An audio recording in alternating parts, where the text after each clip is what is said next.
નમસ્કાર વિદ્યાર્થી મિત્રો, સારથી સપોર્ટ યુટ્યુબ ચેનલમાં આપ તમામ મિત્રોનું ફરીવાર હાર્દિક સ્વાગત છે। તો મિત્રો, ધોરણ 12 ની અંદર આજે ઇતિહાસનું પેપર હતું એનું સંપૂર્ણ સોલ્યુશન આ વિડીયોની અંદર કરીશું। સંપૂર્ણ પીડીએફ ફાઇલ તમારે ડાઉનલોડ કરવી હોય તો ડિસ્ક્રિપ્શનની અંદર મેં લિંક આપી છે, ત્યાંથી તમે આ સંપૂર્ણ પીડીએફ ફાઇલ ડાઉનલોડ કરી શકો છો। આ ઉપરાંત તમારે આઈએમપી ક્વેશ્ચન છે એ ત્યારબાદ આદર્શ ઉત્તરવહી છે બધું ડાઉનલોડ કરવું હોય તો ડિસ્ક્રિપ્શનની અંદર લિંક આપી છે, ત્યાંથી તમે કરી શકો છો। અને આખું જે પેપર છે ઇતિહાસનું આપણા આઈએમપી પ્લસ આપણો જે પેપર સેટ છે એમાંથી આવેલું છે। જો વિશ્વાસ ના આવતો હોય તો પેપર સેટના પ્રશ્નો જોઈ શકો છો, ત્યારબાદ આપણે જે યુટ્યુબમાં આઈએમપી ક્વેશ્ચન આપ્યા હતા એ ચેક કરી શકો છો અને આજનું આ પેપર તમે જોઈ શકો છો કે કેટલા માર્ક્સનું તમને પૂછાણું છે। ઓકે, ચેક કરી શકો છો। અને કાલે જે પણ પેપર હોય એના પણ આઈએમપી આપણે વિડીયો મૂકી દીધા છે, એ પણ તમે જોવાનું ભૂલતા નહીં। અત્યારે આપણે વિભાગ એનું સોલ્યુશન જોઈએ। 10 MCQ હતા, જેની અંદર પહેલો MCQ, ગાંધીજીએ પોતાની આત્મકથા વર્ણવતું કયું પુસ્તક લખ્યું છે? તો એની અંદર મિત્રો જવાબમાં બી આવશે, સત્યના પ્રયોગો। બીજો પ્રશ્ન, શીખ રાજ્યનું વિલીનીકરણ કોણે કર્યું? તો શીખ રાજ્ય છે મિત્રો એનું વિલીનીકરણ છે એ ડેલહાઉસીએ કર્યું હતું। ત્યારબાદ આપણે મિત્રો આગળ વધીએ તો ફ્રેન્ચ ઈસ્ટ ઇન્ડિયા કંપનીની સ્થાપના ક્યારે થઈ? તો ફ્રેન્ચ ઈસ્ટ ઇન્ડિયા જે કંપની છે એની સ્થાપના 1664ની અંદર થઈ હતી। ત્યારબાદ મિત્રો કયો ગવર્નર જનરલ ભારતમાં પોલીસ તંત્ર શરૂ કરનાર ગણાય છે? તો એની અંદર મિત્રો જવાબમાં સી આવશે, કોર્નવાલિસ। ત્યારબાદ 5મો પ્રશ્ન જોઈએ, કાનપુર સંગ્રામનું સંચાલન કોણે કર્યું? તો એની અંદર મિત્રો જવાબમાં ડી આવશે, કુંવરસિંહ। ત્યારબાદ 6થો પ્રશ્ન, કાયમી જમાબંધી પદ્ધતિ કોણે શરૂ કરી? તો એની અંદર મિત્રો જવાબમાં એ આવશે, કોર્નવાલિસ।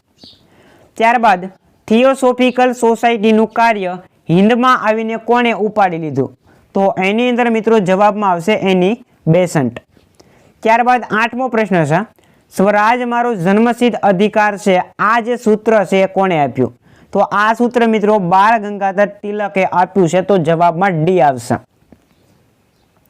ત્યારબાદ 9મો પ્રશ્ન, સ્વતંત્ર ભારતના પહેલા યુનિવર્સિટી શિક્ષણ પંચના અધ્યક્ષ કોણ હતા? તો જવાબમાં મિત્રો ડોક્ટર સર્વપલ્લી રાધાકૃષ્ણન આવશે। અને લાસ્ટ MCQ છે, સામ્યવાદી ચીનને પ્રજાકીય પ્રજાસત્તાક દેશ કોણે જાહેર કર્યો? તો એની અંદર મિત્રો માઓ ત્સે-તુંગ આવશે, જવાબમાં સી। ત્યારબાદ વિભાગ બી મિત્રો જોઈએ, કુલ 10 પ્રશ્ન પૂછવામાં આવેલા હતા 1 માર્ક્સના, જેમાં 11 નંબરનો પ્રશ્ન છે, 1857ના મહાવિદ્રોહને ભારતનો પ્રથમ સ્વતંત્રતા સંગ્રામ આ જે આલેખતું પુસ્તક છે કોણે તૈયાર કર્યું અથવા તો લખ્યું હતું? તો એની અંદર મિત્રો જવાબમાં આવશે વીર સાવરકર। શું આવશે? વીર સાવરકર। 12મો પ્રશ્ન હતો, શિવાજી પછીના ગેરિલા યુદ્ધના સૌથી શક્તિશાળી પ્રતીક તરીકે છે આપણે કોને યાદ કરીએ છીએ એ લખવાનું હતું। ત્યારબાદ ભારતના ઇતિહાસમાં સૌથી મહત્વપૂર્ણ કહી શકાય એવા બક્સરના યુદ્ધનું શું પરિણામ આવ્યું?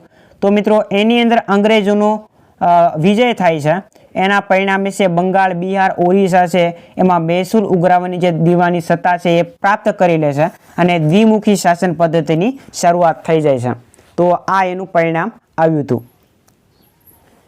ત્યારબાદ મિત્રો ફોર્ટ વિલિયમ્સ કોલેજની સ્થાપના ક્યાં કરવામાં આવી? તો એની અંદર મિત્રો જવાબમાં આવશે કોલકાતા। ત્યારબાદ 15 નંબરનો પ્રશ્ન, ભારતમાં ન્યાય વ્યવસ્થાની શરૂઆત કોણે કરી? તો એની અંદર મિત્રો જવાબમાં આવશે કોર્નવાલિસ। 16મો પ્રશ્ન, દુષ્કાળ નીતિના ઘડવૈયા તરીકે કોનું નામ જાણીતું છે? તો એની અંદર મિત્રો વાઇસરોય લિટન આવશે। 17મો પ્રશ્ન જોઈએ તો કઈ પંચવર્ષીય યોજના 1 વર્ષ વહેલી સમાપ્ત કરી દેવામાં આવી હતી? તો એની અંદર મિત્રો જવાબમાં આવશે 5મી પંચવર્ષીય યોજના। 18મો પ્રશ્ન, એક સમ્રાટ, એક સંસ્કૃતિ અને એક રાષ્ટ્ર આનું સૂત્ર છે આપનાર નેતા કોણ હતા? આ જે સૂત્ર આપ્યું એ આપનાર નેતા કોણ હતા? તો એની અંદર મિત્રો જવાબમાં આવશે જાર રાજા હતા। ત્યારબાદ હિટલરે જેલવાસ દરમિયાન કયું પુસ્તક લખ્યું હતું? તો એને મારો સંઘર્ષ આવું એક પુસ્તક તૈયાર કર્યું હતું। અને લાસ્ટ પ્રશ્ન મિત્રો વિભાગ બી નો, અમેરિકાના કયા નૌકા મથક પર જાપાને બોમ્બ ફેંક્યો હતો? તો હિરોશિમા અને નાગાસાકી આ બે શહેરો છે એના ઉપર બોમ્બ ફેંકવામાં આવ્યો હતો. ત્યારબાદ મિત્રો વિભાગ સી છે, 20 માર્ક્સનો આખો વિભાગ સી હતો, જેની અંદર ભારતમાં સનદી સેવા શરૂ કરનારનો શ્રેય કોના ફાળે જાય છે? તેણે સનદી સેવાને શુદ્ધ બનાવવા કયા કયા પ્રયત્નો કર્યા હતા? 2 માર્ક્સની અંદર. અંગ્રેજોએ હિન્દને કેવા પ્રકારનું બજાર બનાવી દીધું છે? ત્યારબાદ થિયોસોફિકલ સોસાયટીનું મુખ્ય ઉદ્દેશ શું હતો, એટલે કે ધ્યેય શું હતું?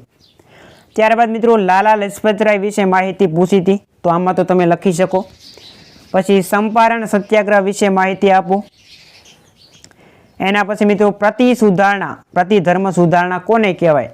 એના પછી સંયુક્ત રાષ્ટ્ર સંઘની સ્થાપના ક્યારે થઈ અને એના મુખ્ય જે અંગો છે એના નામ આપો. 28મો પ્રશ્ન હતો, બીડ જોડાણવાદી નીતિ કોને કહેવામાં આવે છે? એના પછી સમવાય તંત્ર વિશે માહિતી આપો. અને વિભાગ સીમાં લાસ્ટ પ્રશ્ન હતો, ઉર્જાના મુખ્ય સ્ત્રોતોના નામ જણાવો. તો હાવ ઇઝી પ્રશ્ન હતા મિત્રો, બધા આપણા આઈએમપીમાંથી આવેલા છે, પેપર સેટમાંથી. વિભાગ ડી જોઈએ પ્રશ્ન આપણે, તો બ્રિટિશ સિક્કાઓમાંથી પ્રાપ્ત થતો ઇતિહાસ આઈએમપી. ટીપુ સુલતાનની આંતરિક નીતિ આઈએમપી, મને ખ્યાલ છે કાં સુધી મેં આ બધા આઈએમપી આપેલા છે.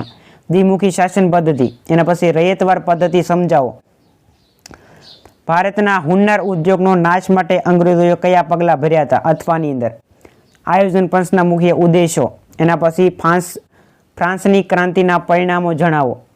એના પછી રશિયન ક્રાંતિમાં વિચારકોએ આપેલો ફાળો જણાવો. 38મો પ્રશ્ન હતો, બીજા વિશ્વયુદ્ધ પછી રચાયેલા લશ્કરી જૂથોની માહિતી આપો. 39મો પ્રશ્ન હતો, સંસદીય લોકશાહી વિશે માહિતી આપો. 40મો પ્રશ્ન, જૈવ વિજ્ઞાનમાં થયેલા સંશોધનો સમજાવો. વિભાગ ડી હાવ ઇઝી હતો. અને વિભાગ ઈ જોઈએ આપણે 30 માર્ક્સનો, 1857ના સંગ્રામની શરૂઆત અને વિકાસ આઈએમપી. મને ખ્યાલ છે કે આ સુધી મેં મોટાભાગના આઈએમપી આપેલા છે. આર્ય સમાજની પ્રવૃત્તિઓની માહિતી આઈએમપી હતો. ભારતમાં ક્રાંતિકારી પ્રવૃત્તિની માહિતી આઈએમપી. મારા અંદાજ મુજબ આ એક પ્રશ્ન આઈએમપી નહોતો આપ્યો, બાકી બધા આઈએમપી આપેલા છે. રોલેટ એક્ટ અને જલિયાવાલા બાગના હત્યાકાંડ વિશે માહિતી આપો. એના પછી ફાંસીવાદની વિચારસરણીની વિશેષતા જણાવો. અને લાસ્ટ ક્વેશ્ચન, બીજા વિશ્વયુદ્ધના કોઈ પણ 3 કારણો સમજાવો. મોટા ભાગના આપણા આઈએમપીમાંથી પ્રશ્નો પૂછાયેલા છે, તો આશા રાખું કે તમને બધા પ્રશ્નો આવડ્યા હશે અને સરળતાથી તમે લખી શક્યા હશે. વિડીયો પસંદ આવ્યો હોય તો લાઈક કરો, શેર કરો અને ચેનલને સબસ્ક્રાઈબ કરવાની બાકી હોય તો સબસ્ક્રાઈબ કરો. મળીએ મિત્રો આવા જ નવા વિડીયો સાથે. જય હિન્દ, જય ભારત.